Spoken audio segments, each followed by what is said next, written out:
بسم الله والحمد لله والصلاة والسلام على أشرف خلق الله أما بعد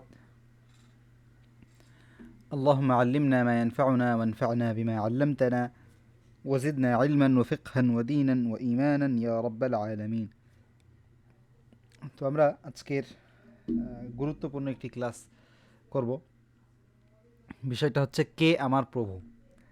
আমরা মুসলমান, তো আমরা যদি আমাদের নিজেদের প্রভুকেই না চিনি তাহলে মানে অনেক ক্ষেত্রে দেখা যাবে, আমরা আজকে দেখব যে অনেক কিছু আছে যেগুলো হইতে পারে আমার আমার মধ্যে, অথবা আমার কোনো একজন পরিবারের কোনো একজন সদস্য, কিংবা আমার কোনো একজন আত্মীয়র মধ্যে, কিংবা আমার কোনো একজন কলিগের মধ্যে ওই সমস্যাটা আছে, যেটা কিনা শিরকের পর্যায়ে চলে যায়। আবার অনেক কিছু আছে যেটা আমার মধ্যেও থাকতে পারে, আল্লাহ মাফ করুক, সেটাও আবার শিরক হইতে পারে। তো এই জন্য মানে আল্লাহ তাআলার হক এবং আল্লাহ তাআলাকে চেনা, এটা হচ্ছে সব থেকে পৃথিবীর সবচেয়ে শ্রেষ্ঠ জ্ঞান। তো এই বিষয়টা অনেক বিস্তারিত একটি বিষয়। আপনি যদি কোনো আকিদার বই, কোনো একটা বিশ্বাসের বই আমরা যদি খুলি, তাহলে যেটা দেখব যে প্রথম মানে বইয়ের অর্ধেকের বেশি জায়গা নিয়ে শুধু আলোচনা আল্লাহ তাআলার গুণাবলী নিয়ে, আল্লাহ তাআলার অধিকার নিয়ে, আল্লাহ তাআলার জন্য আমরা মানে কি আছে, আমরা কি করতে পারি, আমাদের কি করণীয়, এই বিষয়গুলো নিয়ে বেশি আলোচনা হয়। তো এই জন্য এত কিছু আলোচনা ইনশাল্লাহ আমরা একদম আমরা খুব শর্ট করে শিখব। তো আশা করি আজকে অনেক ফায়দা হবে। তার আগে আমি শুধু আপনাদেরকে একটা বিষয় বলে রাখবো, সেটা হচ্ছে যে আমাদের আলহামদুলিল্লাহ একটি আমি একটা তৈরি করছি আপনাদের জন্য, এখনও শেষ হয়নি, বাকি এটা দেখতে পাচ্ছেন যে ডিজাইন করে খুব সুন্দর করে বাচ্চাদের জন্য আকর্ষণীয় করে আল্লাহ তাআলার হক, আল্লাহ তাআলার অধিকার, আল্লাহ তাআলার গুণাবলী আমরা খুব সহজ করে ইনশাল্লাহ এখানে শিখব। মানে এরপরে যে আমরা রাসূল সাল্লাল্লাহু আলাইহি ওয়াসাল্লামকে চিনব, অর্থাৎ কবরে যেই তিনটা প্রশ্ন হয়, কে আমার রব, কে আমার রাসূল, কে কোনটি আমার দিন, এই তিনটি প্রশ্ন আমরা খুব সুন্দর করে ইনশাল্লাহ একদম বাচ্চাদের, একদম যাদের বয়স 10 বছরও না, তো কিংবা যাদের বয়স 8 বছর, 9 বছর, 10 বছর, তাদের জন্য, আরও যারা বড় তাদের জন্য আমরা এই বইটা লিখতেছি। তো আল্লাহ তাআলা যদি এটা তৌফিক দান করে অনেক উপকার হবে, অনেক আশা করি ইনশাল্লাহ। তো আপনারা দোয়া করবেন এবং এটা একটু খেয়াল রাখবেন যে কখন এটা আসে। ইনশাল্লাহ আসলে আপনাদেরকে বইটি দেওয়া হবে। তো এই জন্য আপনারা একটু খোঁজখবর রাখবেন, জাযাকুমুল্লাহ খাইর। আর আমাদের জন্য দোয়া করবেন, আমাদেরকে যদি আপনার সামর্থ্য থাকে সাপোর্ট করবেন। আল্লাহ তাআলা আমাদেরকে তৌফিক দান করুক। আমরা শুরু করছি। বিসমিল্লাহ। আচ্ছা, তো আল্লাহ তাআলাকে আমরা চিনতে হলে আমাদের দুটো জিনিস জানতে হবে। একটা হচ্ছে আল্লাহ তাআলার গুণাবলী, আরেকটি হচ্ছে আমাদের কর্তব্য। তো আল্লাহ তাআলার গুণাবলী, আচ্ছা আমি একটু সাউন্ডটা একটু শিওর হয়ে নিই যে আপনাদের কাছে ঠিক মতন সাউন্ডটা যাচ্ছে কিনা। আপনারা কি আমাকে শুনতে পাচ্ছেন? একটু জানাবেন।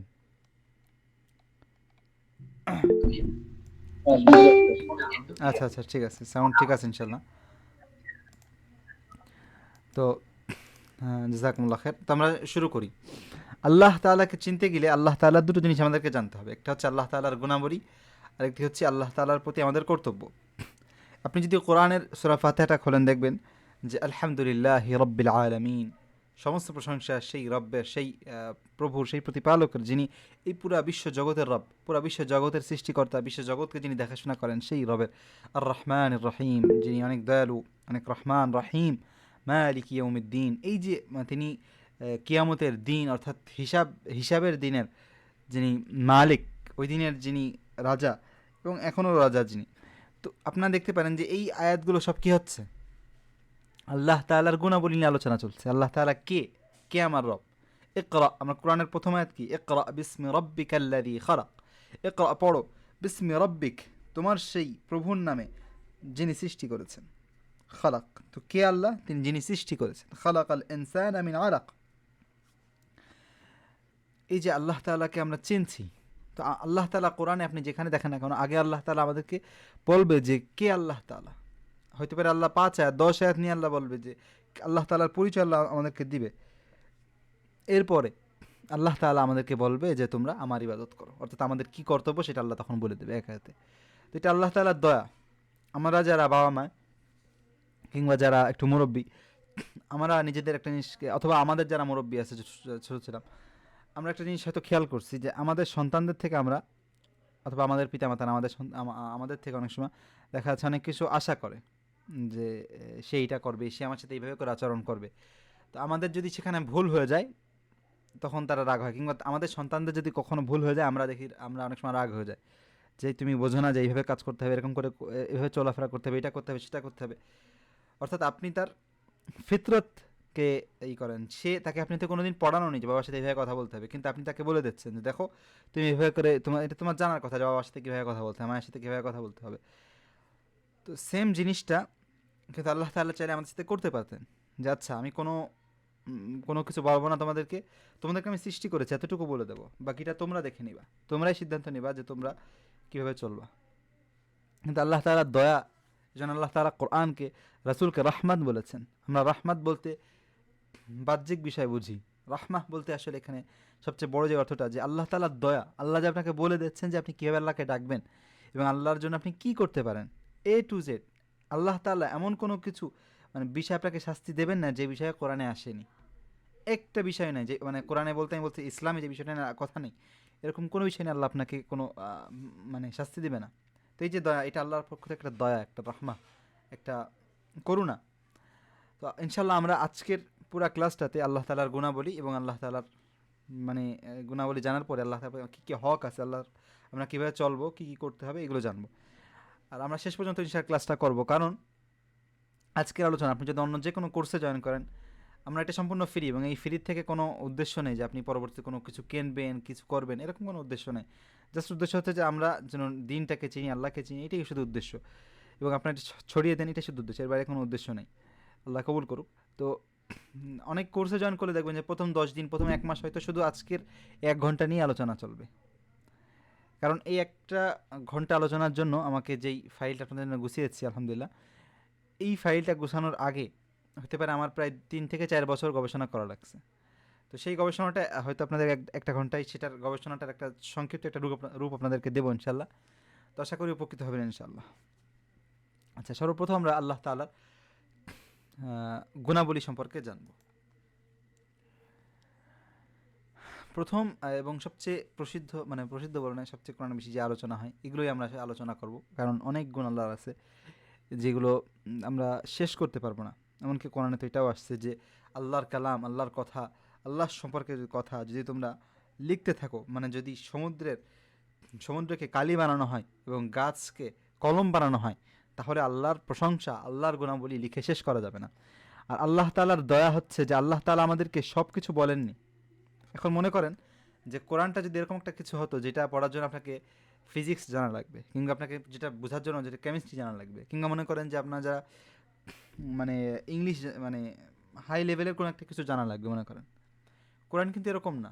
কোরআন আমাদের জন্য খুব সহজ করে আল্লাহ পাঠিয়েছে, ওয়ালাকাদ ইয়াসসারনাল কুরআনা লিযিকর। আল্লাহ কোরআনকে সহজ করেছে কিসের জন্য? কোরআন থেকে ফায়দা নেওয়ার জন্য। লিযিকর আই লিত্তাযাক্কুরি ওয়া লিইতিবারি ওয়া লিইত্তিআয। কোরআন থেকে ওয়াজ, কোরআন থেকে আত্মশুদ্ধি করার জন্য আল্লাহ তাআলা কোরআনকে সহজ করেছে। তো এই জন্য কোরআনের আল্লাহ তাআলা আল্লাহর সেই সকল গুণাবলী নিয়ে আলোচনা করছে যেগুলো আমরা জানি না, যেগুলো আমরা সহজে বুঝতে পারবো। আর অনেক কিছু আছে যেগুলো আমরা জানি না। এই জন্য আল্লাহ বলছে যে কলম যদি গাছ কলম হয় আর সূর্য যদি কালি হয়, তাহলে আল্লাহ সম্পর্কে শেষ করা যাবে না কথা। কিন্তু আমরা মৌলিক কিছু বিষয় জানবো। তো এর মধ্যে প্রথম একটা বিষয় হচ্ছে আল্লাহ তাআলা আলিমুল গাইব আল আল্লাম, আল্লামুল গায়ুব আলিমুন বিদায়াতিস সুদূর। আল্লাহ তাআলা জানে, আল্লাহ তাআলা সব কিছু জানেন, সকল গায়েব জানেন। আল্লাহ তাআলা এমন কোনো কিছু নেই যেটা জানেন না। আল্লাহ তাআলা জানেন ভবিষ্যতে কি হবে, আল্লাহ তাআলা জানেন অতীতে কি হয়েছে, আল্লাহ তাআলা জানেন এখন কি হচ্ছে। আল্লাহ তাআলা প্রত্যেকটা জিনিস জানেন। এজন্য হযরত আয়েশা রাদিয়াল্লাহু আনহা একটা হাদিস আছে যে হে রাসূলুল্লাহ, আল্লাহ কি সব জানেন? বলল যে হ্যাঁ। বলল যে গেট বন্ধ করলেও তিনি জানতেন না, তো এরকম অবস্থায় জানেন? রাসূল সাল্লাল্লাহু আলাইহি ওয়াসাল্লাম বললেন হ্যাঁ। তো আমরা অনেক সময় করে দেখা যাচ্ছে আপনাকে আপনার সন্তান না হয়তো অনেক সময় জিজ্ঞাসা করেছে, কিংবা আপনি আপনার বাবা মাকে হয়তো অনেক সময় জিজ্ঞাসা করেছেন যে আচ্ছা আল্লাহ তাআলা দেখতেছে, জানলাটা বন্ধ করি, আল্লাহ কি আমাকে দেখতে পারবে? কিন্তু আপনি যদি তাকে এখন শেখান যে না, আপনি যে অবস্থায় থাকেন না কেন, তুমি যে অবস্থায় থাকো না কেন, আল্লাহ তাআলা জানে যে আমরা কোন অবস্থায় আছি। শুধু জানেই না, তিনি দেখেন এবং শোনেন। আর এইখানে একটা বিষয় জানতে হয়, এটা হচ্ছে যে এই গুণাবলী কিন্তু শুধু আল্লাহর জন্য, অর্থাৎ সব জানে এটা শুধুমাত্র আল্লাহ তাআলা, এটা কোনো ব্যক্তিকে আল্লাহ তাআলা এই যোগ্যতা দেয়নি, এরকম তো কেউ নেই যে জানবে, আর আল্লাহ তাআলা এই যোগ্যতা কাউকে দেয়ওনি। এজন্য আল্লাহ তাআলা বলছে কুল লা ইয়ালামু মান ফিস সামাওয়াতি ওয়াল আরদিল গায়বা ইল্লাল্লাহ, বলুন হে রাসূল, আল্লাহ ছাড়া আসমান ও জমিনে আর কেউ গায়েব জানে না। গায়েব বলতে উদ্দেশ্য হচ্ছে যেটা আমরা দেখি না, গায়েব আল্লাযীনা ইউমিনুনা বিল গায়ব, যারা গায়েবে বিশ্বাস করে, অর্থাৎ যেটাকে তারা দেখিনি, অর্থাৎ তারা আল্লাহকে দেখিনি, তারা এখন আমরা রাসূলকে দেখিনি, এখন আমরা ইসলামের এখন আমরা যারা ইসলাম মুসলমান, আমরা কিন্তু এমন একটা দিনে আছি যখন আমরা মুসলমানরা দুর্বল, এরপরেও যারা ইমান এনেছে তাদের জন্য আলাদা একটা ফজিলত, ইউমিনুনা বিল গায়ব, গায়েবের উপর। অনেক সময় দেখা যাচ্ছে যে মুসলমানদের অনেক শক্তি থাকে, অনেক পাওয়ার থাকে, সেই সময় যারা ইমান আনে তাদের থেকে যারা ইসলাম যখন দুর্বল থাকে তখন যারা ইমান আনে তাদের ফজিলত অনেক ক্ষেত্রে বেশি হয়, কারণ তখন ইমান ধরে রাখাটা বেশি কঠিন হয়। আচ্ছা, তো এখানে আমরা আল্লাহ তাআলার দুটো গুণাবলী জানলাম, একটা হচ্ছে তিনি জানেন, আর একটা হচ্ছে তিনি শোনেন, আর তৃতীয়টি হচ্ছে তিনি সব দেখেন। আর আমরা আলোচনা সংক্ষিপ্ত করবো, যেটা বললাম একদম মূল পয়েন্টগুলো নিয়ে আলোচনা করবো, যাতে করে আমরা ফুল শুরু থেকে শেষ পর্যন্ত আলোচনা করতে পারি ইনশাল্লাহ। আচ্ছা, এরপরে দেখেন আল্লাহ তাআলা সব কিছু পারেন, অর্থাৎ কাদির। আল্লাহ তাআলা যেগুলো সম্ভব, সম্ভব বলতে কি বোঝাচ্ছি, মনে করেন যে নাস্তিকরা অনেক সময় প্রশ্ন করে যে নাউযুবিল্লাহ, এমন কোনো কিছু কি সম্ভব নাকি যেটাকে আল্লাহ উঁচা করতে পারবে না, নাউযুবিল্লাহ।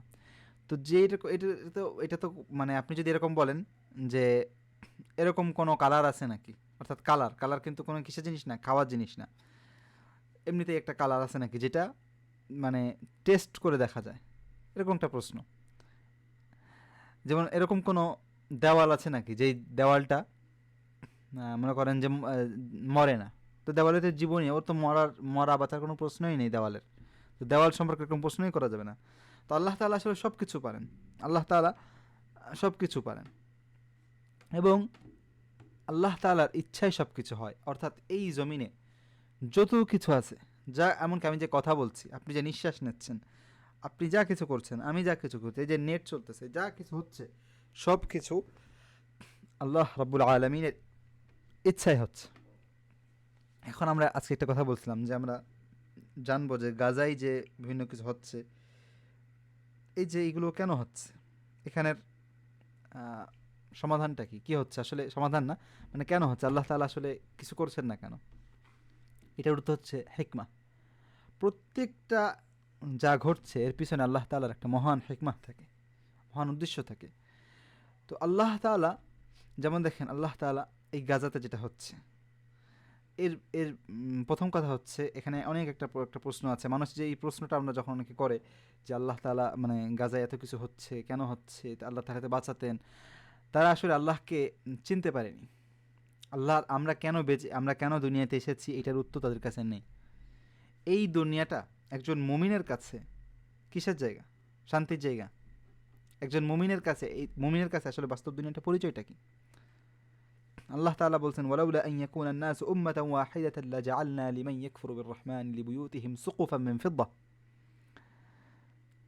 মানুষ যদি কাফেরদের নিয়ামত দেখে গোমরা না হয়ে যাইতো, তাহলে আল্লাহ বলছে তাহলে আমি কাফেরদেরকে এত বেশি দিতাম যে তাদের মানে বাসা বাড়ি এগুলো দেখা যাচ্ছে রূপা দিয়ে হতো, স্বর্ণ দিয়ে হইতো।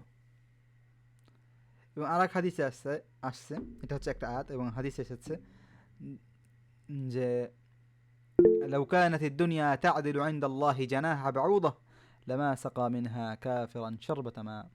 এই দুনিয়াটা যদি আল্লাহর কাছে এক গ্লাস পানির পানির যে দামটা, এক গ্লাস এতটুকু দামও যদি আল্লাহর কাছে থাকতো, এই পুরা দুনিয়ার, পুরা এই পৃথিবীর, এই দুনিয়ার যত শান্তি আছে, যত নিয়ামত আছে সব কিছুর, তাহলে আল্লাহ তাআলা একজন কাফেরকে একটা মানে সরি আমি ভুল বলছি, এই পুরা দুনিয়াটার মূল্য একটা যদি একটা বাউদা মানে মশা, তা আল্লাহ এটা বলেনি যে একটা মশার দামও যদি হয় দুনিয়া, না, আল্লাহ বলছে একটা মশার একটা ডানা, জানা বাউদা, একটা মশার একটা ডানার দামও যদি পৃথিবীর থাকতো, এই জগতের থাকতো, তাহলে আল্লাহ তাআলা কাফেরদেরকে এক গ্লাস পানিও খেতে দিতেন না। তো গাজার ইসরায়েল কেন এত শান্তিতে আছে, এই দুনিয়া যদি আল্লাহর কাছে দাম থাকতো তাহলে তো এই তারা এক গ্লাস মানে তারা এক গ্লাস পানিও পেত না তারা। আর দ্বিতীয় আরেকটা কথা আল্লাহ তাআলা বলছে যে আল্লাযী খালাকাল মাউতা ওয়াল হায়াতা লিয়াবলুয়াকুম, জীবন মরণ কেন সৃষ্টি হয়েছে, এই দুনিয়া কেন, লিয়াবলুয়াকুম, পরীক্ষার জন্য। পরীক্ষার হলে তো শিক্ষক এসে উত্তর বলে দেবে না। পরীক্ষার হলে শিক্ষক এসে যে ভুল করতেছে তাকে ওই ভুল করিস না, না, পরীক্ষা পরীক্ষার মতো হবে।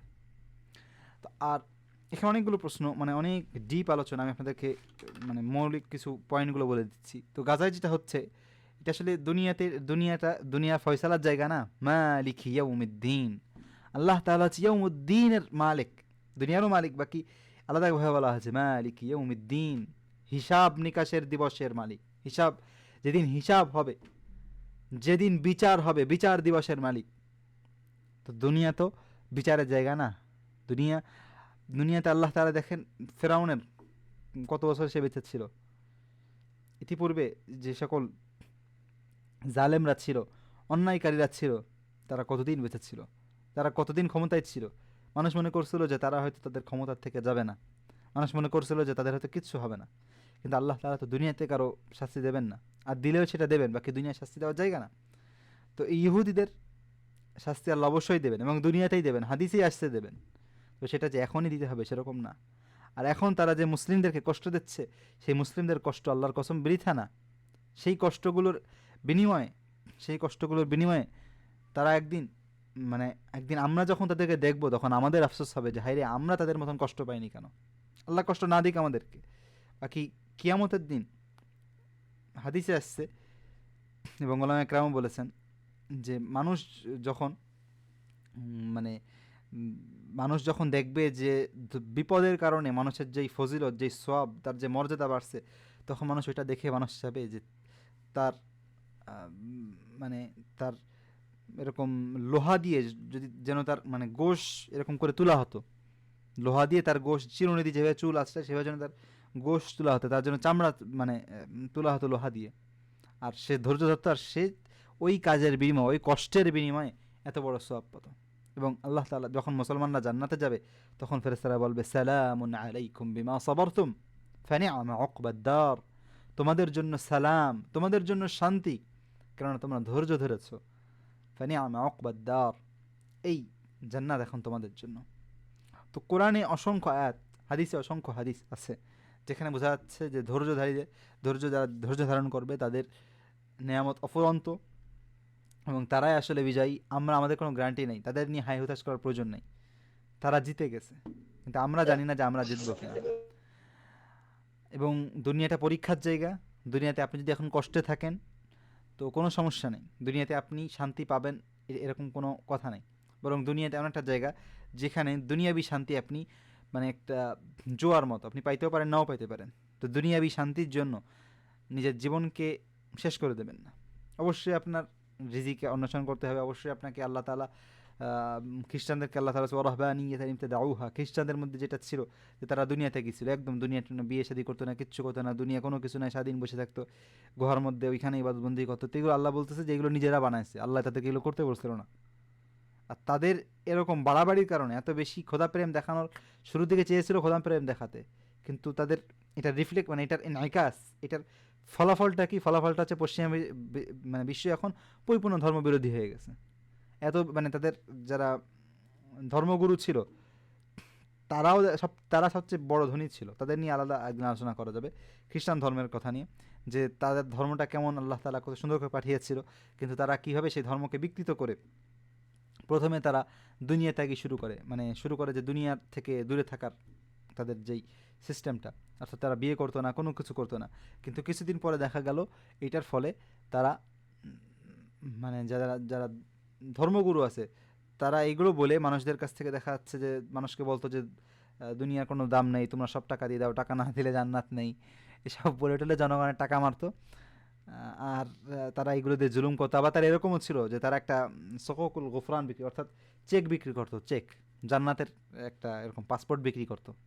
এরকমও ছিল যে মার্কেটে যে মার্কেটিং করতো, এই কে আছে অমক পীর, অমক গুরুর মানে অমক পাদ্রির মানে কি বলবো, অমক পাদ্রির পাসপোর্টের দাম মনে করেন যে এত, আমি একটু কমাই দিলাম, এই ধরনের পাগলামি শুরু করছিল। ফলে কি হয়েছে, ফলে ইউরোপবাসীর আস্তে আস্তে ধর্মের বিরুদ্ধে, তাদের ধর্মের পক্ষে মানে ধর্ম নিয়ে তাদের একটা ঘৃণা তৈরি হয়ে যায়।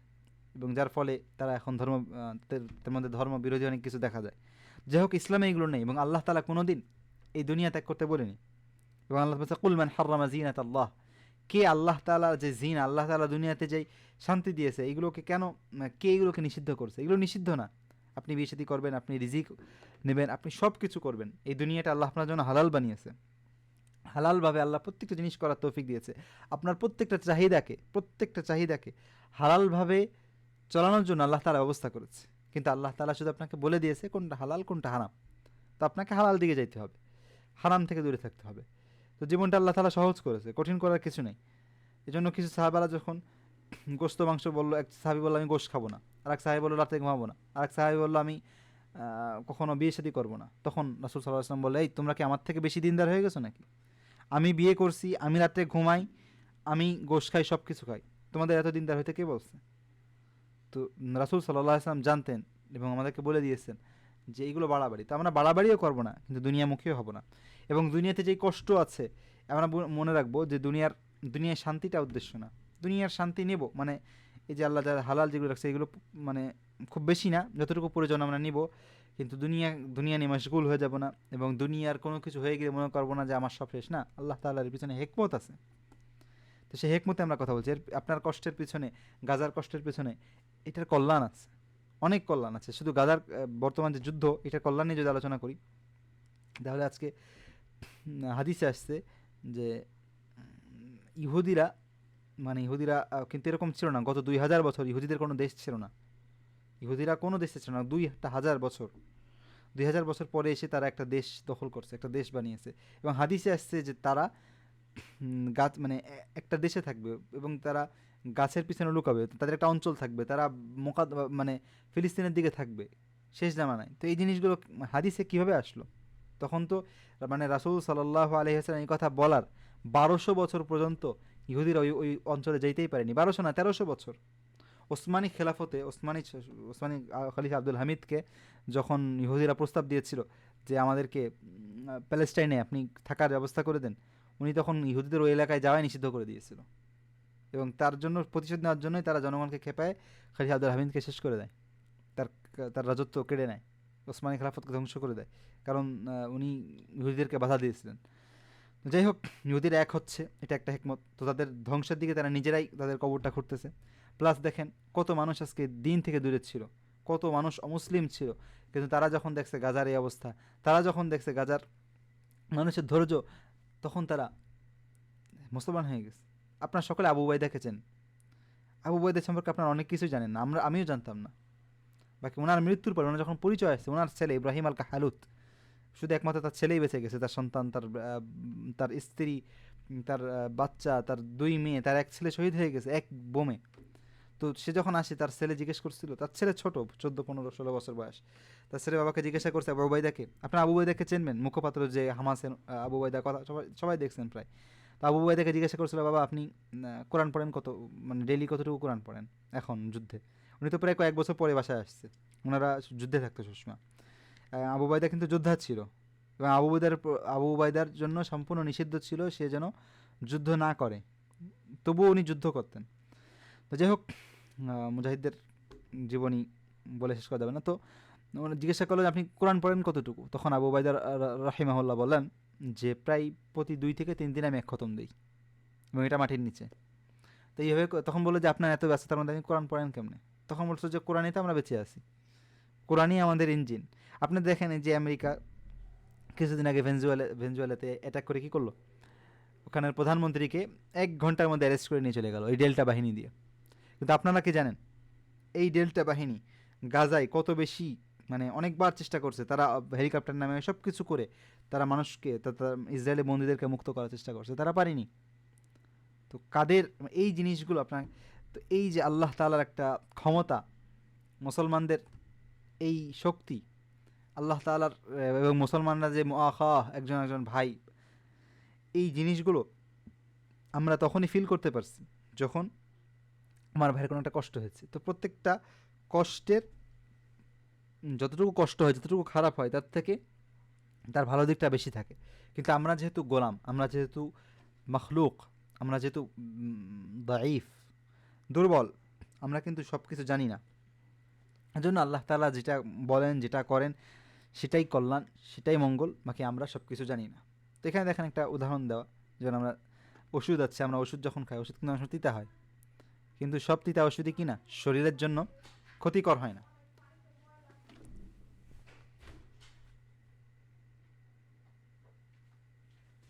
তো তেমনিভাবে আল্লাহ তাআলার তকদিরে যা আছে সেটা ভালো, বাকি সেটা অনেক সময় কষ্টকর হতে পারে, কিন্তু দুনিয়াটা আমরা শান্তির জায়গা না। যাই হোক, তো আমরা এই পয়েন্টটা অনেক আলোচনা করে ফেললাম। এরপর আল্লাহ তাআলা গুণাবলীর আরেকটি পয়েন্ট দেখেন, তিনি সবচাইতে মহান। আল্লাহ তাআলা এত মহান যে আল্লাহ তাআলা যে আরশের উপর আল্লাহ তাআলা আছেন, সেই আরশটা এই পুরা পুরা বিশ্ব, পুরা জগৎ থেকেও বড়। আরশ মানে হচ্ছে সিংহাসন, বাকি সেটা কেমন আল্লাহ তাআলাই ভালো জানে। হাদিসে আসছে, আসারে আসছে, এই পুরা সৃষ্টি জগতের উপরে সেটা একটা গম্বুজের মতো, বাকিটা তো আল্লাহ ভালো জানে।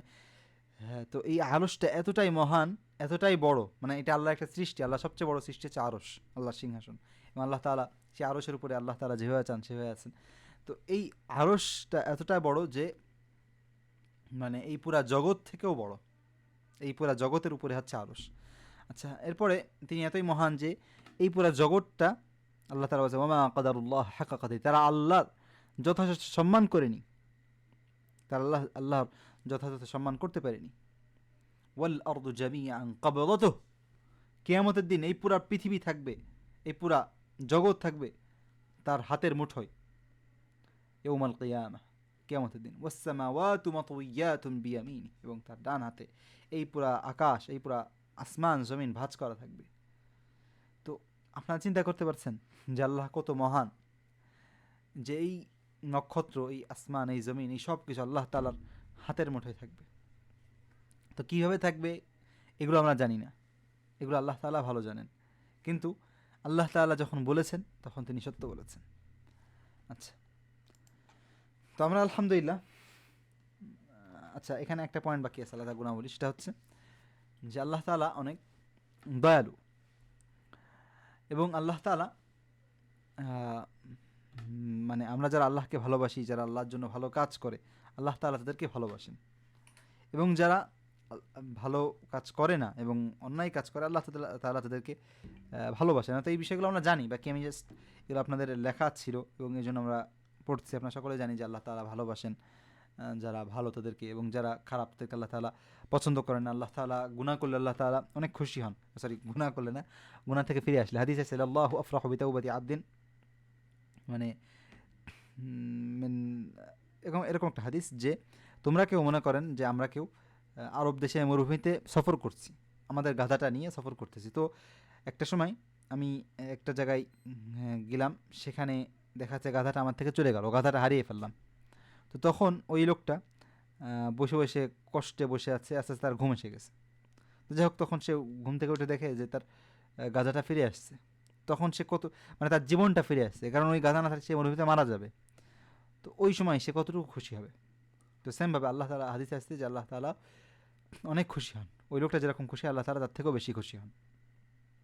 এটা হাদিসের কথা। আচ্ছা, এরপরে আমরা যখন আল্লাহ তাআলাকে ডাকি তখন আল্লাহ তাআলা আমাদেরকে শোনেন, তিনি আমাদের দোয়া কবুল করেন। ইউজিবু দাওয়াতাল মুত্তাররিন আম্মা ইউজিবু আল মুত্তাররা ইযা দাআহ, কে আছে আল্লাহ তাআলা যে মুত্তার, মানে যার কোনো কিছু নেই, এমন ব্যক্তিকে আশ্রয় দেয়, এমন ব্যক্তির কথার ডাক শোনে, সে আল্লাহ মহান রব্বুল আলামিন। তো আমরা আল্লাহ তাআলার অনেকগুলো গুরুত্বপূর্ণ গুণাবলী আলহামদুলিল্লাহ আমরা জেনে ফেলছি। এখন আমরা আমরা আল্লাহ তাআলার হক সম্পর্কে জানব, অর্থাৎ আমরা কি করতে পারি, আল্লাহ তাআলার প্রতি আমাদের কী কর্তব্য আছে, এইগুলো নিয়ে জানব। আপনাদের যদি কোনো প্রশ্ন থাকে এর আগের পয়েন্টগুলো নিয়ে, আপনারা মানে 2-3 মিনিটের জন্য আমরা এই বিষয়ে আলোচনা করতে পারি যদি আপনারা চান, আর না হলে আমরা একদম ক্লাস শেষে করতে পারি। জাযাকুমুল্লাহ খায়র। আচ্ছা, আমরা একদম ক্লাস শেষেই করি, তাহলে আমাদের একটা মনোযোগটা ধরে থাকবে। কারণ সবচেয়ে এটা আমরা আল্লাহ তাআলা গুণাবলী জানলাম, এর থেকেও গুরুত্বপূর্ণ যেটা যে আল্লাহ তাআলা আমরা এখন কী করতে হবে সেটা জানা, তো সেটা আমরা আগে জেনে নিই ইনশাল্লাহ। আচ্ছা, প্রথম বলতে একটা কর্তব্য হচ্ছে যে আল্লাহকে ভালোবাসা।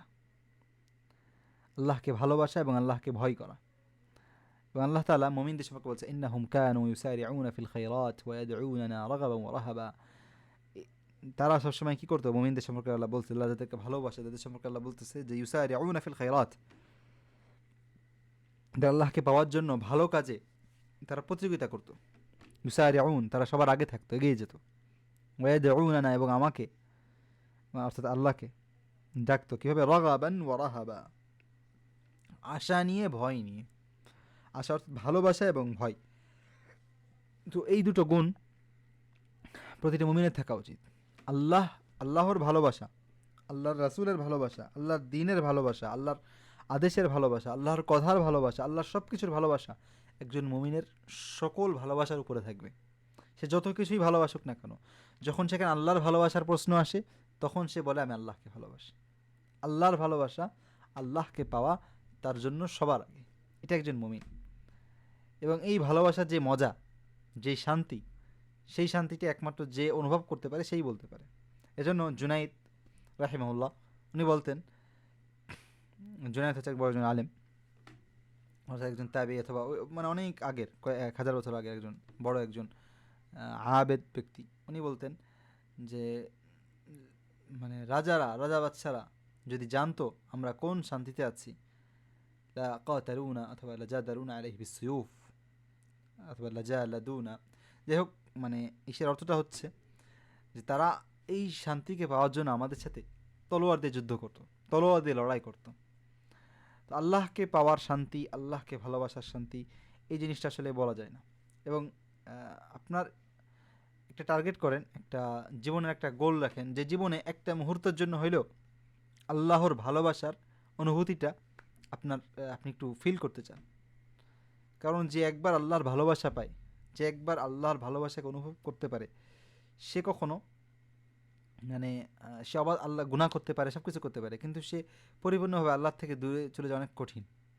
কারণ সে জানে, সে যখন একজন মুমিন, একজন যে সত্যিকার আল্লাহকে ভালোবাসছে এবং আল্লাহর ভালোবাসাকে অনুভব করছে, সে কখনো মানে সে যদি কখনো ভুল পথে যায়, তো সে আল্লাহ যদি তার কপালে ভালো রাখে, ভাগ্য ভালো রাখে, তাহলে সে অনেক সময় মানে ফিরে আসে। কারণ সে অনুভব মানে সে তখন মানে বুঝতে পারে যে না, আমি আসলে যেই শান্তিটা পাচ্ছিলাম এটা এখানে নেই, ফিরে আসে অনেক সময়। তো আমরা ইখলাস থাকবে, আল্লাহর ভালোবাসা তখনই আসবে যখন আমরা আল্লাহ নিয়ে জানবো, আল্লাহকে আরও বেশি চিনবো এবং আল্লাহকে পেতে চাবো। আমাদের জীবনটাকে বুঝবো যে আসলে আমরা এই দুনিয়াতে আসছি, যে দুনিয়ার কোনো মূল্য নেই। আমরা জানতে পারবো যে আমাদের পরিচয়টা আসলে আমরা আল্লাহর গোলামের বেশি কিছু না। এবং আমরা জানতে পারবো যে আমার প্রত্যেকটা নিঃশ্বাস আল্লাহর পক্ষ থেকে রহমত। আমি জানতে পারবো যে আমার প্রতিটি কথা বের হতো না আল্লাহ না বের না করলে। আমার প্রতিটি নিয়ামত, আল্লাহ আমাকে সন্তান দিয়েছে, আল্লাহ আমাকে স্ত্রী দিয়েছে, আল্লাহ আমাকে স্বামী দিয়েছে, আল্লাহ আমাকে পরিবার দিয়েছে, আল্লাহ আমাকে বাসা দিয়েছে, আল্লাহ আমাকে খাবার দিয়েছে, আল্লাহ আমাকে মোবাইল দিয়েছে, আল্লাহ আমাকে কম্পিউটার দিয়েছে, আল্লাহ আমাকে বাতাস দিয়েছে, আল্লাহ আমাকে অক্সিজেন দিয়েছে, আল্লাহ আমাকে পানি দিয়েছে, আল্লাহ আমাকে সব কিছু দিয়েছে। এই একটা কিছু আল্লাহ তাআলা আল্লাহ তাআলা চাইলে আপনার থেকে কেড়ে নিতে পারতো। আল্লাহ তাআলা চাইলে সেটা আপনাকে না দিতে পারো। আল্লাহ তাআলা হাত দিয়েছে, পা দিয়েছে, নাক দিয়েছে, কান দিয়েছে, সব কিছু দিয়েছে। যদি এগুলোর কোনো একটা কিছু নাও থাকে, বাকিগুলো তো দিয়েছে। তো যে আল্লাহ আপনাকে ফ্রিতে এত কিছু দিচ্ছে, সেই আল্লাহকে যদি আমরা ভালোবাসতে না পারি, তাহলে আর কাকে ভালোবাসবো? এবং সে আল্লাহকে ভালোবেসে আমরা সে আল্লাহকে ভয় করব, সে আল্লাহকে আমরা ভয় করব। এবং ভয়, আমাদের মধ্যে একটা সমস্যা আছে, আমরা একটা প্রবলেম, সেটা হচ্ছে যে হয় অনেক ভালো হবো, না হলে একদম ভালো হবো না। তো দেখা যাচ্ছে জীবনে একবার ভুল করলাম, অর্থাৎ ভয় করলাম না, ভুল করে ফেললাম, গুনাহ করছি, নামাজ কাজা হয়েছে, কিংবা কোনো যে কোনো একটা অন্যায় হয়ে গেছে, কিংবা কখনো নামাজ পড়িনি, দেখা যাচ্ছে এখানে কি চলে আসে যে থাকবে, খারাপ তো হয়েই গেছি, একটু পড়তে তো হবে, নাউজুবিল্লাহ। এত যদি পড়তে হবে তাহলে চুলাটা অন করে একটু আঙ্গুলটা রাখেন, 30টা সেকেন্ড এখানে আঙ্গুল থাকে কিনা দেখেন। তো আল্লাহকে যে ভয় পায়, যে আল্লাহকে চায়, সে কখনো মানে এই কথা বলতে পারে না একটু তো পড়তেই হবে। সে বরং ভুল করে, সে ফিরে যায়, সে ভুল করে, সে ফিরে যায়। সে একটা অশ্বারোহীর মতো, যে কিনা ঘোড়ায় চলতেছে, ঘোড়ায় চড়ছে, ঘোড়াটা হোঁচট খেয়ে পড়ে যায়, সে ঘোড়ার থেকে পড়ে গেছে, সে আবার ঘোড়াতে উঠে আবার তার গন্তব্যের দিকে ছুটে যায়। সে তার গন্তব্য হচ্ছে জান্নাত, আল্লাহকে পাওয়া, আল্লাহর মাফ চাওয়া, আল্লাহর রহমতকে পাওয়া। তো সে সেটাকে পাওয়ার জন্য সে ছুটে যায়, সে চলতে থাকে, সে সেটাকে খুঁজতে থাকে, আল্লাহর ভালোবাসা সে খুঁজতে থাকে। সে বারবার ভুল করলে সে বলে আল্লাহ আমার ভুল হয়ে গেছে, আল্লাহ আমি এখন ভালোভাবে চলবো। সে গুনাহ করলে বলে আল্লাহ আমি আর করবো না। আর এটা কোরআনের কথা, যে যারা মুমিন তারা যখন ভুল করে তারা সাথে সাথে আল্লাহর কাছে ফিরে আসে, তারা সাথে সাথে আল্লাহর কাছে ফিরে আসে। এটা হচ্ছে মুমিনের সবচেয়ে বড় গুণ। তো আপনি যেই হন না কেন, আল্লাহর কসম আপনার যত বড় অন্যায় থাকুক না কেন, যত বড় গুনাহ থাকুক না কেন, যত বড় ভুল করে ফেলেন, আপনি পৃথিবীর এমন কিছু বাদ নাই করেননি। শিরক থেকে, কুফরি থেকে, আল্লাহকে অস্বীকার করার থেকে বড় গুনাহ হতে পারে না। আর আল্লাহ তাআলা সেই গুনাহকে মাফ করে দেন। তাহলে আপনি আর আর কি গুনাহ করতে পারেন যে গুনাহ আল্লাহ মাফ করবে না? পৃথিবীর আপনি বাবা মার সাথে বেয়াদবি করছেন, আপনি এটা করছেন, আপনি সেটা আপনার পৃথিবীর এমন কোনো কিছু নেই যেটা আল্লাহ মাফ করতে পারে না। আল্লাহ তাআলা সব মাফ করে। এজন্য আল্লাহ তাআলা বলছে ওয়াল্লাযীনা ইযা ফাআলু ফাহিশাতান আও যালামু আনফুসাহুম যাকারুল্লাহা ফাস্তাগফিরু লিযুনুবিহিম। যারা কখনো কোনো অশ্লীল কোনো কিছু করে ফেলছে অথবা নিজেদেরকে কোনো জুলুম করছে, অর্থাৎ তারা কোনো গুনাহ করছে, যাকারুল্লাহ, সাথে সাথে তারা আল্লাহকে স্মরণ করে, যত দ্রুত পারা যায় সাথে সাথে তারা আল্লাহকে স্মরণ করে, ফাস্তাগফিরু লিযুনুবিহিম, এবং তাদের সেই ভুলের জন্য আল্লাহর কাছে ক্ষমা চায়। ওয়া মান ইয়াগফিরু যুনুবা ইল্লাল্লাহ, আল্লাহ ছাড়া কে মাফ করবে? কে আল্লাহ ছাড়া কে গুনাহ মাফ করে? ওয়ালাম ইউসিররু আলা মা ফাআলু, আর তারা যেই গুনাহটা করছে সেটা কন্টিনিউ করে না। মনে করেন যে একজন মানুষ সে খারাপ বন্ধুদের সাথে ঘুরতে গেছে, কিংবা সে খারাপ কোনো কিছু শুনছে, খারাপ কোনো কিছু দেখছে, তো সে যখনই তার হুঁশ ফিরে আসে, যখনই সে তওবা করে, তখন সে সাথে মানে যখন তার আফসোস ফিল হয়, তখন সে সাথে তওবা করে। এবং সে কী করে না, কন্টিনিউ করে না। সে বলে না যে পড়তেই তো হবে, সে বলে না যে ভাই একদিন ভালো হবো, আজকে একটু খারাপ কাজ করে নি, না। ওয়ালাম ইউসিররু আলা মা ফাআলু, সাথে সাথে তারা ভালো হয়ে যায়। এটা কোরআনের কথা। এরপর আল্লাহ তাআলা বলছে উলাইকা জাযাউহুম মাগফিরাতুম মির রাব্বিহিম, ওই ব্যক্তি তাদের জাযা, তাদের প্রতিদান হচ্ছে মাগফিরাতুম মির রাব্বিহিম, আল্লাহর পক্ষ থেকে ক্ষমা, ওয়া জান্নাতুন, এবং জান্নাত, তাজরি মিন তাহতিহাল আনহার, সেই জান্নাতের থেকে বয়ে যাবে নদী, জান্নাতের ভিতর থেকে নদী পানি সুন্দর করে যাবে, খালিদিনা ফিহা, এবং তারা সেখানে চিরস্থায়ী থাকবে। হাদিসে আসছে যে ইউতা বিল মাউতি আলা সূরাতি কাবশিন ফায়ুযবাহ ওয়া ইয়াকাল ইয়া আহলাল জান্নাহ খুলুদুন লা মাউত ওয়া ইয়া আহলান নার খুলুদুন লা মাউত। কিয়ামতের দিন মৃত্যুকে একটা ছাগলের রূপে নিয়ে আসা হবে, এবং জান্নাতবাসী জাহান্নামবাসীকে সামনে রেখে বলা হবে, ওই ছাগলটাকে জবাই দিয়ে দেওয়া হবে মৃত্যুকে, এবং বলা হবে হে জান্নাতবাসী, চিরঞ্জীবী তোমরা, তোমরা চিরস্থায়ী বেঁচে থাকবে, তোমাদের কোনো মৃত্যু হবে না। এবং জাহান্নামবাসীকে বলবে হে জাহান্নামবাসী, তোমরা চিরস্থায়ী বেঁচে থাকবে, তোমাদের কোনো মৃত্যু হবে না। আল্লাহ হেফাজত করুক। তো সেই চিরস্থায়ী জীবনে যে জান্নাত পাবে সেই সফল, আর সেই চিরস্থায়ী জীবনে আল্লাহ না করুক, আল্লাহ না করুক, যে জাহান্নাম পাবে সেই মানে তার তার দুনিয়ার যত কিছু আছে সব কিছু সে হারাবে। এজন্য হাদিসে আসছে যে দুনিয়ার সব থেকে যে বেশি কষ্টের ছিল তাকে নিয়ে এসে জান্নাতের মধ্যে, যেভাবে আপনি মনে করেন যে আপনার একটা কাপড়কে পানির বালতির মধ্যে পানি ভরে একটা এরকম চুবানি দেন, অর্থাৎ একবার ঢুকায় বের করে ফেলেন, যেরকম সব ইউসবাগ বলা হয়, একবার ঢুকায় সাথে সাথে বের করে ফেলা হবে, মানে জান্নাতে ঢুকায় বের করা হবে। এবার তারপর জিজ্ঞাসা করা হবে যে তুমি কি জীবনে কখনো কষ্ট পেয়েছো? তখন সে বলবে আল্লাহর কসম আমি জীবনে কোনোদিন কষ্ট চিনিও না। কষ্ট কি? যে দুনিয়ার ইতিহাসে মানব জাতি সবচেয়ে, যেই মানুষটা সবচেয়ে বেশি কষ্ট পেয়েছে সেই মানুষটার সাথে আচরণ করা হবে। আর এই মানব জাতির মধ্যে সব থেকে বেশি যে শান্তিতে ছিল সেই মানুষটাকে নিয়ে এসে জাহান্নামের মধ্যে একটুখানি এরকম মানে একবার এরকম রেখে বের করা হবে। এরপর জিজ্ঞাসা করা হবে তুমি কি কখনো শান্তি দেখেছো? সে বলবে আল্লাহর কসম আমি কোনোদিন শান্তি দেখিনি। তো আমরা অনেক কিছুই জানি না, অনেক কিছুই জানি না, অনেক কিছু আছে আমাদের চিন্তার বাইরে। যেমন এখন একটা জিনিস বিজ্ঞানীরা বলে, যেটা হয়তো আরও অনেক গবেষণা হবে, যে যখন কোনো কিছুর মনে করেন কোনো কিছু যখন স্পিডে যায় তখন তার সময়টা কমে যায়। তো এরকম হতে পারে, যেটা বিজ্ঞানীদের থিওরি একটা, যে যদি অনেক স্পিড, যেমন আলোর গতিতে যদি কোনো ব্যক্তি যায় অথবা আলোর গতির একটু কাছাকাছি, দেখা যাচ্ছে সে একদিন বাঁচলো, মানে তার জন্য হয়তো একদিন সময় গেছে, কিন্তু পৃথিবীতে হয়তো 100 বছর কেটে গেছে। তো আমাদের জীবনটা এই জন্য হাদিসে কোরআনে আসছে, কে আমাদের দিন জিজ্ঞাসা করো তোমরা কয়দিন বেঁচেছিলে, তখন তারা বললো যে 1 দিন 2 দিন। তো 1 দিন 2 দিন বলবে তারা, কেউ বললে 4-5 দিন, হায়েস্ট একজন বলবে 10 দিন, এর বেশি কেউ কোনো দিন বলবে না। তো চিন্তা করেন, তো দুনিয়াটা তার তখন বুঝে আসবে আসলে কোন কোন জায়গায় ছিলাম। এত অল্প সময় আমরা ছিলাম দুনিয়াতে, অথচ এই সময়ের মধ্যে আমরা আমাদের মানে পরীক্ষাটা যেরকম 1 দিন 2 দিন হয় ওরকম ছিলাম। আল্লাহ মাফ করুক। তো আমরা সবাই সবার জন্য দোয়া করব, আমার জন্য আপনারা দোয়া করবেন। আপনারা আমাদের এই মিটিংয়ে যত মানুষ আছে এবং যারা ভিডিওগুলো দেখবে সবার জন্য আমরা দোয়া করি যে আল্লাহ তাআলা যেন আমাদেরকে সেই জান্নাতবাসী করে সেই ব্যক্তিদের মধ্যে বানায় যাদেরকে বলা হবে যে ইয়া আহলাল জান্নাহ খুলুদুল্লাহ মাউত, হে জান্নাতবাসী চিরস্থায়ী তোমরা এখন জান্নাতে থাকবা। আল্লাহ বলেছে ফামান যুহজিহা আনিন নার, যে জাহান্নাম থেকে আল্লাহ তাআলা যাকে জাহান্নাম থেকে দূরে সরাই দিল, যাকে ঠেলে সরাই দিল, উদখিলাল জান্নাহ, এবং জান্নাতে ঢুকাই দিল, সেই সেই জিতে গেল। তো ওই জেতা, ওই দিন যেন আমরা জিতে যাই সেই দোয়া করি। এবং ওই জিতাটা আপনারা মনে রাখবেন যে আপনি যদি আল্লাহ তাআলার দেওয়া পথকে বিশ্বাস না করতে পারেন, মানে করা পরের স্টেপ, আপনি গুনার থেকে বেঁচে থাকবেন এটা অবশ্যই প্রয়োজন, কিন্তু তার আগে সেটাকে বিশ্বাস না করতে পারেন তাহলে কিন্তু সেই পথ অনেক কঠিন, আল্লাহ জানে। এই জন্য আমরা চেষ্টা করবো আল্লাহ দেখানো পথ। এবং বিশেষ আজকে যে আলোচনাগুলো, সামনে আরও অনেক গুরুত্বপূর্ণ আলোচনা আসবে, আমরা এখন সবচেয়ে গুরুত্বপূর্ণ আলোচনাগুলো একটু পর এখন শুরু করব। তো সেইগুলো যদি আমাদের ঠিক না থাকে, সেই ইবাদতগুলো যদি ঠিক না থাকে, তাহলে কিন্তু আমাদের মানে অনেক ভয়ঙ্কর সামনে থাকতে পারে। আল্লাহ মাফ করুক। আল্লাহ আমাদের সবাইকে ইমানের উপরে রাখুক, আমলের উপরে রাখুক, আল্লাহ যেগুলো পছন্দ করে সেগুলোর উপরে রাখুক। আচ্ছা, তো আমরা আমাদের সবচেয়ে গুরুত্বপূর্ণ এবং শেষ দিকে চলে আসছি, আর 3টা পৃষ্ঠা বাকি আছে আমাদের। সেটা হচ্ছে যে আমরা একমাত্র আল্লাহ তাআলার ইবাদত করব। আল্লাহ বলছে ওয়ামা উমিরু ইল্লা লিয়াবুদুল্লাহ মুখলিসিনা লাহুদ্দিন হুনাফা, যে এই যে যারা মানুষ, তাদেরকে আল্লাহর সাথে কি, মানে তাদেরকে কি বলা হয়েছে? শুধু বলা হয়েছে ইল্লা লিয়াবুদুল্লাহ, শুধু তারা আল্লাহর ইবাদত করবে, মুখলিসিনা লাহুদ্দিন, ইখলাসের সাথে, ইখলাসের সাথে, অর্থাৎ আল্লাহকে, শুধু আল্লাহকে পাওয়ার জন্য ইবাদত করবে। ওই ওয়াকিমুস সালাহ, নামাজ পড়বে, যাকাত দেবে এবং অন্যান্য যে বাকি দিনের যেই বিষয়গুলো আছে সেগুলো মানবে। তো এটাই হচ্ছে সঠিক দিন। তো আল্লাহ তাআলা, আমরা যখন ইবাদত করব শুধুমাত্র আল্লাহর খুশির জন্য ইবাদত করব, কোনো মানুষের প্রশংসা পাওয়ার জন্য নয়, কোনো মানুষকে পাওয়ার জন্য নয়, কোনো মানুষকে দেখানোর জন্য নয়, আল্লাহকে দেখানোর জন্য, আল্লাহর খুশি, আল্লাহকে খুশি করার জন্য, আল্লাহর ভালোবাসা পাওয়ার জন্য। আর যখন আমাদের জীবনের উদ্দেশ্য হবে আল্লাহ তাআলা, তখন আমাদের জীবনে কোনো কষ্ট থাকবে না। কারণ তখন যদি কোনো ব্যক্তি আপনাকে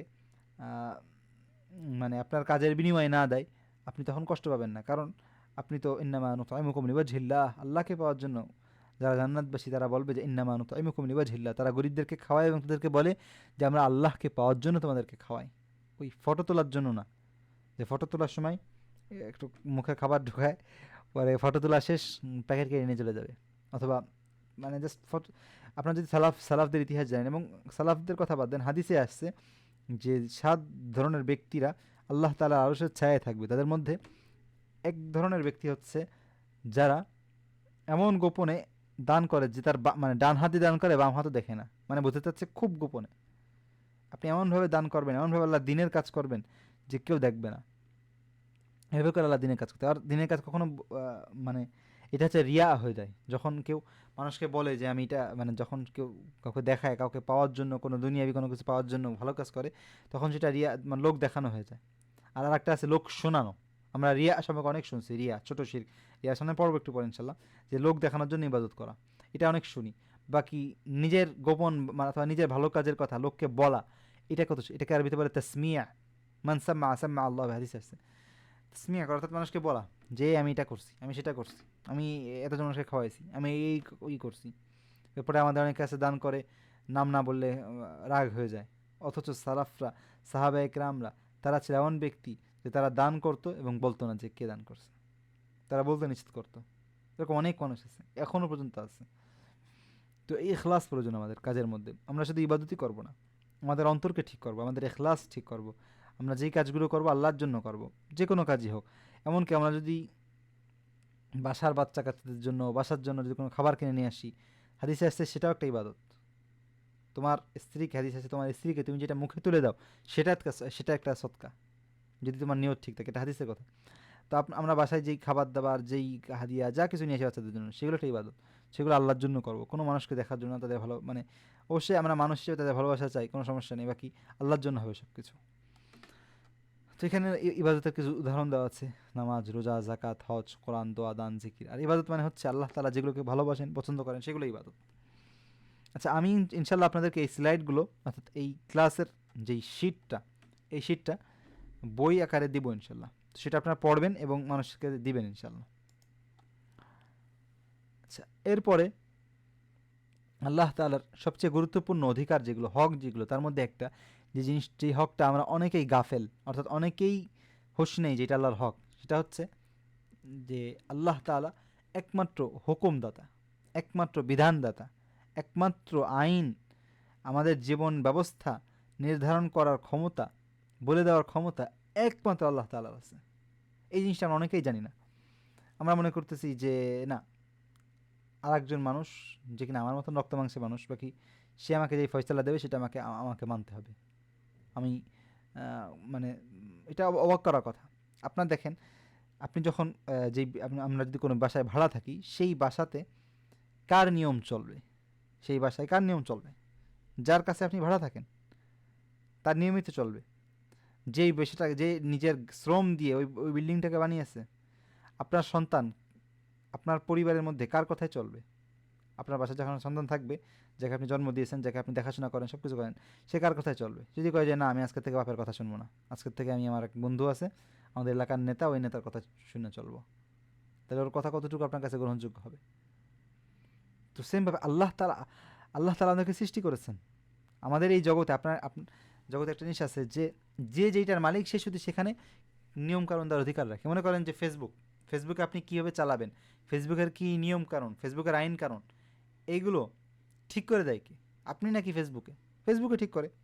তো যে আল্লাহ আপনাকে খাওয়ান, আমাকে খাওয়ায়, যে আল্লাহ এই পৃথিবীকে বানিয়েছে, যে আল্লাহ এই জগৎকে বানিয়েছে, সেই আল্লাহ তাআলা আমাদেরকে পথ বলে দেবে না, তা কে দেবে? তো সে আল্লাহ তাআলা অলরেডি পথ বলে দিয়েছে, আমাদের কী করতে হবে? এবং শুধু ইবাদতই তো না, আমরা আল্লাহর দুনিয়াতে থাকি। তো আপনি যখন বাড়ির মালিকে থাকেন তখন কি মানে তার কোনো নিয়ম থাকে না? তো এই দুনিয়াতে আল্লাহর নিয়ম আছে, কোরআন হাদিস ভরা সেই নিয়ম।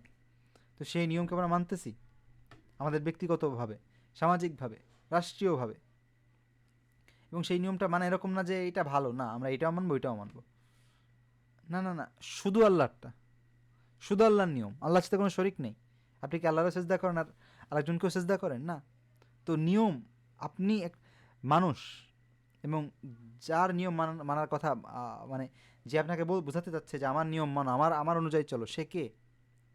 সে কি আপনাকে খাওয়ায়, নাকি সে আপনাকে পড়ায়, নাকি সে আপনাকে চালায়, নাকি সে আপনার অক্সিজেনটা দেয়?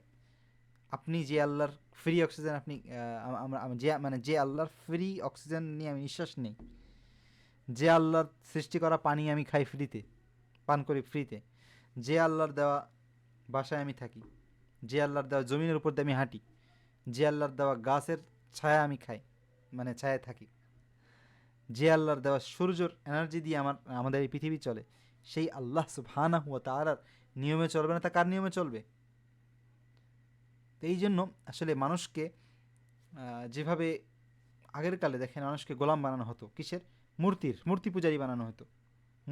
মূর্তি কি করছে? বরং কোরআনে বলা হচ্ছে যে তোমরা মূর্তিকে মানো, তো তোমরাও কেন মূর্তিকে সেজদা দাও? কোরআনের কথা। তো তেমনিভাবে এখন যারাই আছে না কেন, যারা আইন দেয় আল্লাহ ছাড়া অন্য কেউ, যেমন এই আন্তর্জাতিক বিভিন্ন বড় ক্ষমতাধর রাষ্ট্র হোক, কিংবা ক্ষমতাধর প্রতিষ্ঠান হোক, সংস্থা হোক, তাদের কোনো অধিকার নেই যে তারা আপনাকে আইন দেবে। সে কে? ওইখানের যেই রাজা হোক, প্রধানমন্ত্রী হোক, নেতা হোক, যেই হোক না কেন, তার গায়ের গোশত যেই কালারের, আপনার গায়ের গোশও সেই কালার। তার রক্ত যেই কালার, আপনার গায়ের রক্ত সেম কালার। তার মাথায় চুলের যেই কালার, আপনার চুলের সেম কালার। আর না হলে চুলের পদার্থটা একই জিনিস, চুল। সে আপনার মতো মানুষ। আপনার জীবনটা কীভাবে চলবে সেটা কন্ট্রোল করার অধিকার তার কেন? আপনি কেন তার গোলামি করছেন?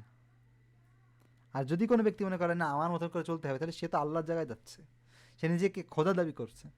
কারণ আমার মালিকানা হলে আমি তখন বলতে পারতাম এমনি এমনি করে মানুষ চলবে, এইটা করলে এটা হবে। আল্লাহ তাআলা বলে দিচ্ছে কোনটার বিধান কী, কোনটার শাস্তি কী, রাষ্ট্র কীভাবে চলবে, কোন জায়গায় কী, এটা আল্লাহর অধিকার। এখানে মানুষের কোনো অধিকার নাই। না কোনো নেতার অধিকার আছে, না কোনো সংস্থার অধিকার আছে, না কোনো রাষ্ট্রের অধিকার আছে, না কোনো হুজুরের, কোনো শায়েখের, কোনো আলেমের অধিকার আছে। এমনকি স্বয়ং আল্লাহর রাসূল সাল্লাল্লাহু আলাইহি ওয়াসাল্লামেরও সে বিষয়ে অধিকার নেই। আপনাকে জানেন সেটা? যে রাসূল সাল্লাল্লাহু আলাইহি ওয়াসাল্লামের অধিকার নেই যে রাসূল সাল্লাল্লাহু আলাইহি ওয়াসাল্লাম কোনো একটা বিধানকে বলবে এটা এরকম। রাসূলকে আমরা রাসূল কেন বলি? রাসূল মানে রাসূল তো আরবি শব্দ, রাসূলের তর্জমাটা কি? The Messenger. আর রাসূল দ্য মেসেঞ্জার, যে মেসেজ নিয়ে আসছে। তো রাসূল তো নাকিল, রাসূল আল্লাহর পক্ষ থেকে যেই রেসালাত, যেই দিন, যেই হক আছে, যেই সত্য আছে, সেই সত্যকে আল্লাহ রাসূল নিয়ে এসেছেন আমাদের কাছে। কিন্তু সেই রাসূল নিজে সেই সত্যকে তৈরি করেন, নিজের থেকে বলে দেয়নি যে তোমাদের জীবনটা এভাবে এরকম এভাবে চলো। রাসূল ওমা ইয়ানতিকু আনিল হাওয়া, রাসূলের প্রত্যেকটা বিষয়, প্রত্যেকটা জিনিস ছিল আল্লাহর পক্ষ থেকে ওয়াহী। অর্থাৎ আল্লাহ তাআলারই অধিকার আছে আমার জীবনটা কীভাবে চলবে সেটা আল্লাহ তাআলা একমাত্র বলতে পারে। এই জন্য আদি ইবনে হাতেম একজন সাহাবা, আপনারা চেনেন হাতেম তাই, হাতেম তাইকে আমরা সকলেই চিনি, যে আরবের অনেক দানশীল একজন ব্যক্তি ছিল হাতেম তাই। তো এই হাতেম তাই পরিবার ছিল খ্রিস্টান পরিবার। তো সেই ব্যক্তি মারা গিয়েছিল, রাসূল সে যদিও খ্রিস্টান মানে অমুসলিম হয়ে মারা গিয়েছে, বাকি রাসূল তার এই মানে তার যেই দান করতো এটা রাসূল অনেক প্রশংসা করতেন। তো রাসূল সাল্লাল্লাহু আলাইহি ওয়াসাল্লামের কাছে তার ছেলে এসেছিল, সম্ভবত যুদ্ধের কারণে তারা বন্দী হয়েছিল, এরকম কিছু আমার খেয়াল নেই, যাই হোক। তো রাসূল তার ছেলে আদি ইবনে হাতেমকে অনেক সম্মান করতেন এবং অনেক সম্মান দিয়েছিলেন যখন সে খ্রিস্টান তখনই। তো আদি ইবনে হাতেমের কাছে কোরআনের একটা আয়াত গেল যে ইত্তাখাযু আহবারহুম ওয়া রুহবানাহুম আরবাবাম মিন দুনিল্লাহ, যে খ্রিস্টানরা তারা তাদের যেই পাদ্রীরা আছে, তাদের যে ধর্মগুরু আছে, তারা সেই ধর্মগুরুকে, তাদের যে নেতা আছে, তারা তাদের সেই নেতাদেরকে, সেই ধর্মগুরুদেরকে প্রভু বানিয়ে ফেলেছে। তখন আদি ইবনে হাতেম রাসূল বললেন, ইয়া রাসূলুল্লাহ, আমরা তো তাদেরকে প্রভু মানি না, আমরা তো তাদের ইবাদত করি না। ইন্না লা না'বুদুহুম, আমরা তো তাদের ইবাদত করি না। না'বুদুহুম ইবাদা মানে কি, মানে তাদের তো সেজদা দেই না, তাদের নামাজ পড়ি না, তাহলে তাদেরকে আমরা প্রভু মানালাম কীভাবে? তখন রাসূল সাল্লাল্লাহু আলাইহি ওয়াসাল্লাম বলছেন যে আচ্ছা, তারা যখন কোনো আল্লাহ যেটাকে হালাল করেছে সেটাকে তারা যখন হারাম করে, আল্লাহ যেটাকে হারাম করেছে তারা যখন সেটাকে হালাল করে, অথবা আল্লাহ যেটাকে হালাল করেছেন তারা যখন সেটাকে হারাম করে, অর্থাৎ আল্লাহর বিধানকে চেঞ্জ করে, তখন তোমরা কি সেটাকে মেনে নাও না? তখন বলে হ্যাঁ, আমাদের পাড়িরা যেটা বলে সেটাই করি। পাড়িরা যদি কালকের থেকে বলে শুকর মাংস সমস্যা নেই, আমরা সেটা করি। পাদ্রীরা যদি বলে যে মদ খাইলে সমস্যা নেই, মানে তারা মদ খায়। পাদ্রীরা যদি বলে যে যত ধরনের অশ্লীল কাজ আছে এগুলোতে সমস্যা নেই, তাহলে আমরা তাদের কথাই মেনে নিই। এবং এটা বাস্তবে, এটা কিন্তু বাস্তবে যদি খ্রিস্টানদের নিয়ে পড়েন দেখবেন যে আমাদের কিন্তু শরীয়ত চেঞ্জ করা যায় না, ইসলাম চেঞ্জ করা যায় না, কিন্তু পাদ্রীরা এখানে এমন মানে কি বলবো, মানে ধোকাবাজ, যে তারা একটা নিজেদের একটা রাইট বানায় রাখছে। সেই রাইট মানে একটা অধিকার রাখছে। সেই অধিকারটা হচ্ছে যে তারা পাদ্রীরা তাদের একটা বোর্ড বসে, তারা একটা সিস্টেমে তারা তাদের রিলিজন চেঞ্জ করতে পারে। তো আল্লাহ হাদিসে আসছে যে এই জিনিসটা হচ্ছে একমাত্র সৃষ্টিকর্তা, এটা এটা পাদ্রীর হতে যাবে কেন? পাদ্রী কে?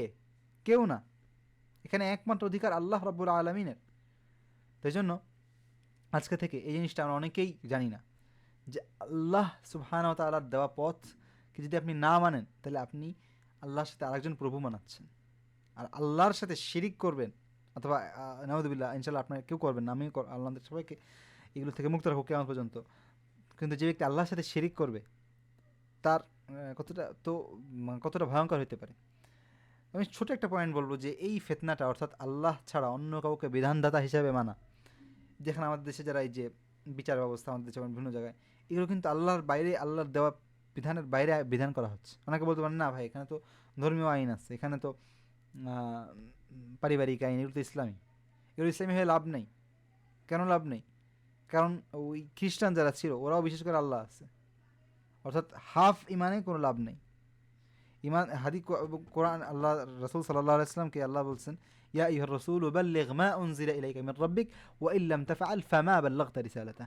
হে রাসূল, আপনি আপনার উম্মতকে পরিপূর্ণ দিন পৌঁছে দেন। পরিপূর্ণ দিন, পরিপূর্ণ মানে কিছু বাদ দেন না, এটা ইমাম বাগাওয়ির ব্যাখ্যা। আর যদি কিছু বাদ দেন তাহলে আপনি ফামা বাল্লাগতা রিসালাতাহ, মানে আপনি যদি একটা আয়াত গোপন করেন তাহলে আপনার পুরো কোরআনই আপনি গোপন করছেন। তেমনিভাবে কোনো মানুষ যদি একটা আয়াতকে অস্বীকার করে, একটা বিধানকে অস্বীকার করে, তাহলে তার বাকি বিধানগুলো মানার কোনো প্রয়োজন নেই, কারণ সে তো মানে এই জন্য আল্লাহ বলছে আফাতুমিনুনা বিবাদিল কিতাবি ওয়া তাকফুরুনা বিবাদ, তোমরা কি কিছু আয়াত, কিছু কিতাব, কিছু ইসলামকে মানবা আর কিছু ইসলামকে অমান্য করবা? এটা তো কোনো ইসলাম না। ইসলাম মানে হচ্ছে আত্মসমর্পণ। আমাদের দেশে একটা জিনিস শেখানো হয়, ইসলাম মানে শান্তি। এটা মানে আমি নিজে জানি না যে কারোর শুনলে হাসবে।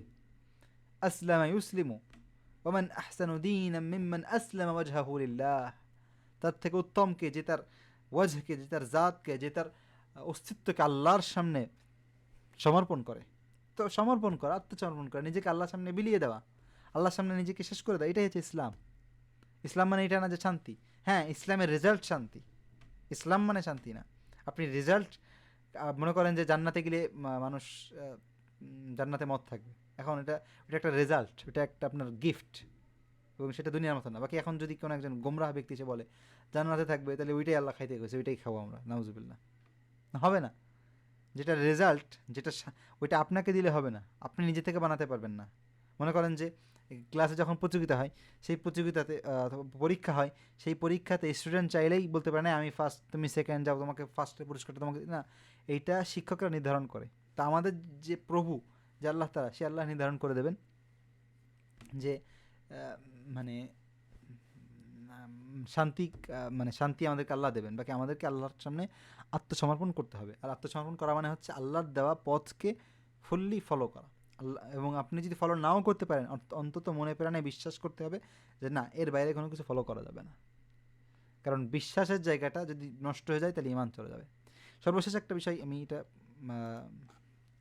শিরকের আলোচনাটা করব, তারপর একটা বিষয় আমি মানে এখনই বলছি, সেটা হচ্ছে যে আমরা এখন শিরকের অনেকগুলো পড়ব, এবং এর আগে পড়ছি যে বিধানদাতা হিসেবে শুধু আল্লাহকে মানা যাবে। অনেক মানুষ তখন প্রশ্ন করবে যে আচ্ছা, তাহলে যারা এই বিষয়ে গোমরা হয়ে গেছে, যারা না জানার কারণে কোনো একটা শিরকের কাজ করতেছে, সে লা ইলাহা ইল্লাল্লাহ বলে, সে আল্লাহকে বিশ্বাস করে, রাসূলকে বিশ্বাস করে, কিন্তু না জানার কারণে সে দেখা যাচ্ছে যে কোনো একটা ভুলের মধ্যে আছে, তার হুকুম কি? তার হুকুম আল্লাহর কাছে। বাকি সে যতক্ষণ পর্যন্ত জানে না, মানে সে নিঃসন্দেহে অনেক বড় গুনাহ করতেছে, অনেক বড় গুনাহ। বাকি সে যেহেতু জানে না যে এটা এত বড় একটা গুনাহ এবং এটা আল্লাহ তাআলার সাথে শরিক করা হয়ে যাচ্ছে, শিরক করা হয়ে যাচ্ছে, তো এই জন্য তাকে আমরা কাফের বলবো না। হ্যাঁ, তাকে বলবো যে তোমার কাজটা ভুল হচ্ছে এবং তোমার কাজটা শিরক হচ্ছে। তো সে যদি জানার পরেও, বোঝার পরে যে না, কোরআনে আছে, মানে সে যদি জানে যে না এটা আল্লাহর কথা, সে যদি জানে যে ইসলাম এভাবে বলতেছে, এরপরে সে ইসলামকে প্রশ্ন করে, আচ্ছা তাহলে এরকম কী হবে, মানে ইসলামকে নিয়ে তার প্রশ্ন, আচ্ছা কোরআনকে মানবো তাহলে এটা কী হবে? তো কোরআনকে নিয়ে, যে আল্লাহকে নিয়ে, মানে যে সৃষ্টিকর্তা তাকে থাকতে দিয়েছে, যার জমিনে, যার মাটিতে, যার এলাকায়, যার সব কিছু নিয়ে, মানে যারটা খায় আর কি, যেটা বাংলা বলে যারটা খায়, তো যে আল্লাহটা খায়, সেই আল্লাহ তাআলা, সেই রব্বুল আলামিনকে প্রশ্ন করার কি? তো যদি কি এরকম হয় যে সে বুঝতে পারতেছে যে এটা ইসলামের, সে বুঝতে পারতেছে শিরক, এরপরে যে সে বলতেছে যে এটা আমি কেন মানবো, তো তখন তাতে ইমান থাকবে না। বাকি আমরা কখনো এইগুলো আমরা নিজেরা দূরে থাকবো, এখন যেগুলো শিখবো আমরা নিজেরা এগুলো থেকে দূরে থাকবো।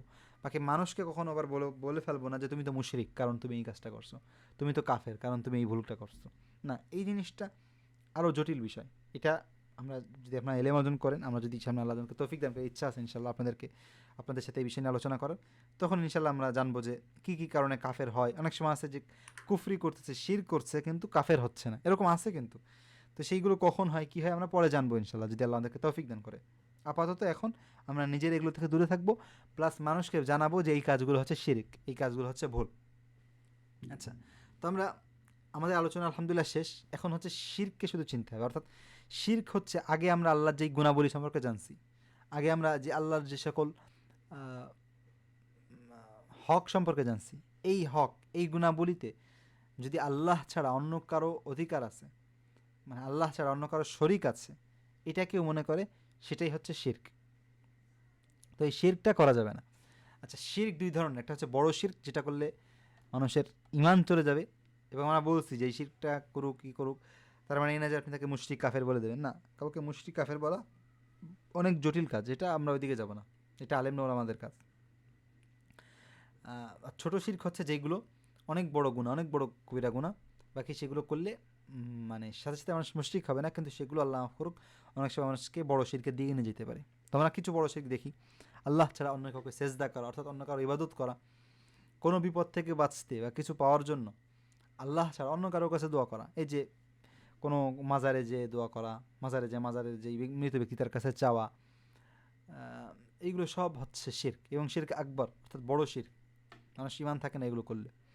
তো কবরের ব্যক্তিকে চাওয়া, কোনো ব্যক্তিকে ক্ষমতাবান মনে করা, এগুলো সব শিরক।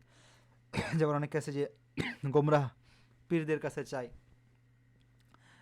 মানে এই জিনিসগুলো সব হচ্ছে শিরক। কোনো পীর হোক, সে গণক হোক, জাদুকর হোক, শয়তান হোক, জিন হোক, এই কোনো কিছুর কাছে চাওয়াটা হচ্ছে শিরক। তেমনিভাবে শিরকের আর একটা হচ্ছে যে আল্লাহ ছাড়া কেউ ভাগ্য জানে, অথবা কেউ গায়েব জানে, কেউ সব কিছু জানে, এটা বিশ্বাস করা। আল্লাহ ছাড়া কেউ গায়েব জানে, যেমন গণকের কাছে, মানুষ অনেক সময় বিশ্বাস করে যে গণকদের কাছে যেতে হবে, অনেক সময় কবিরাজের কাছে যায়, এগুলো সম্পূর্ণ ভুল। এই যে অনেক সময় দেখা যায় আমাদের কবিরাজের মাধ্যমে, জিনদের মাধ্যমে বিভিন্ন কিছু জানায়, এগুলো করা যাবে না।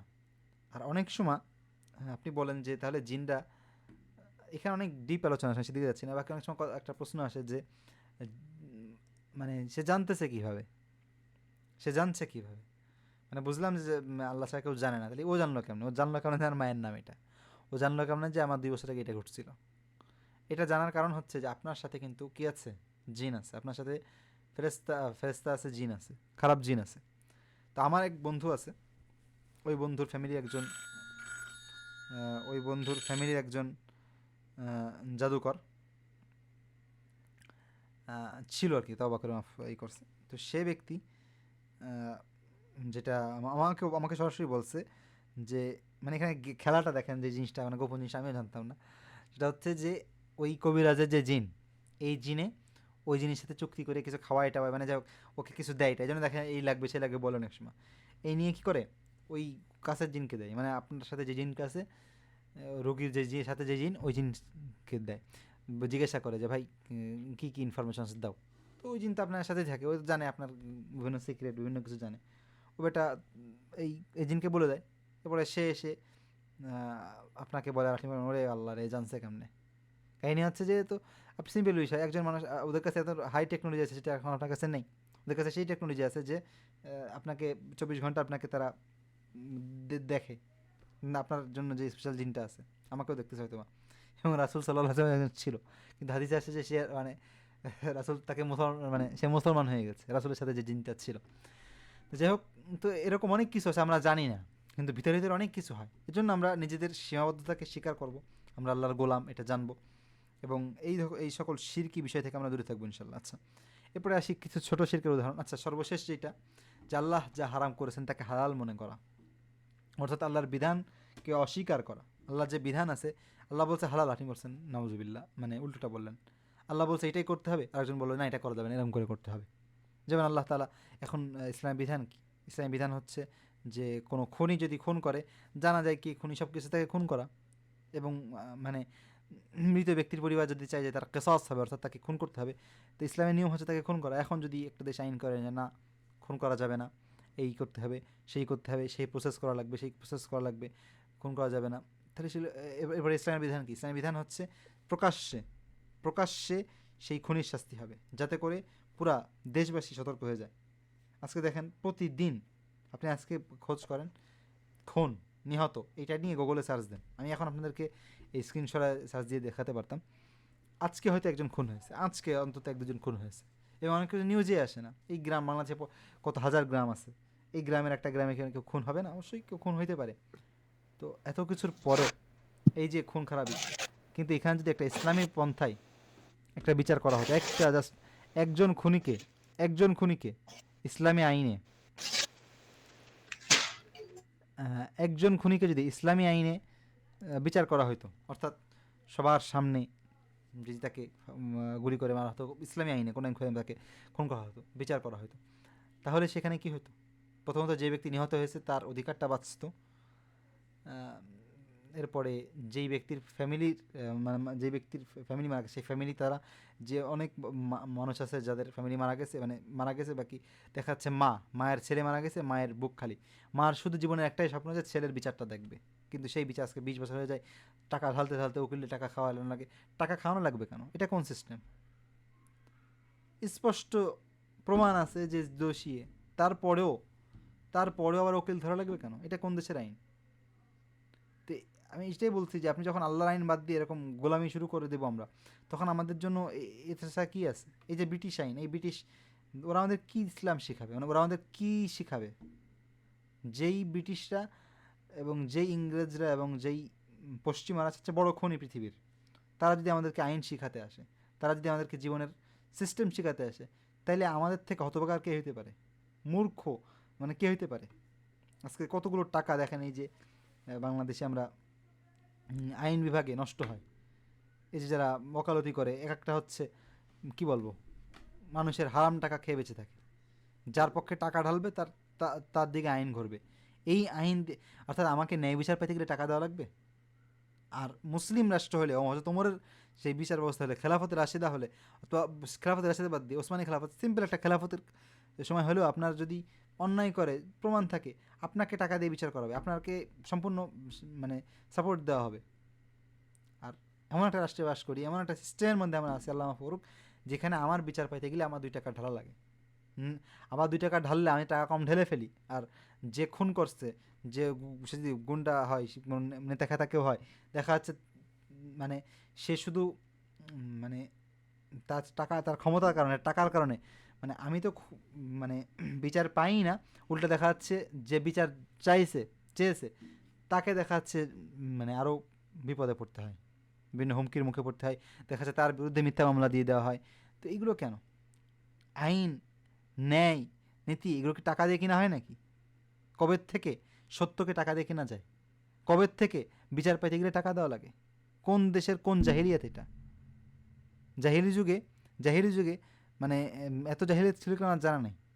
তো এই জন্য এই মূর্খতা, এই মানে আল্লাহর সাথে যে পণ্ডিতি করে তার পরিণতি এরকমই হবে, যে আল্লাহর থেকে 2 লাইন বেশি বোঝে, যে আল্লাহ তাকে খাওয়ায়, যেই ব্যক্তি, যে যারা আইন করে আল্লাহর আইনের বাদ দিয়ে, যারা নিজেদের পেট থেকে আইন বের করে, ওই ব্যক্তিগুলো জন্ম হয়েছে কোথা থেকে? অর্থাৎ সেই ব্যক্তি মানে আল্লাহ তাআলা কোরআনে বলছে আলাম ইয়াকুন নুতফাতাম মিন মানিয়্যিন ইউমনা, আরে মানুষ এত অহংকার কিসের?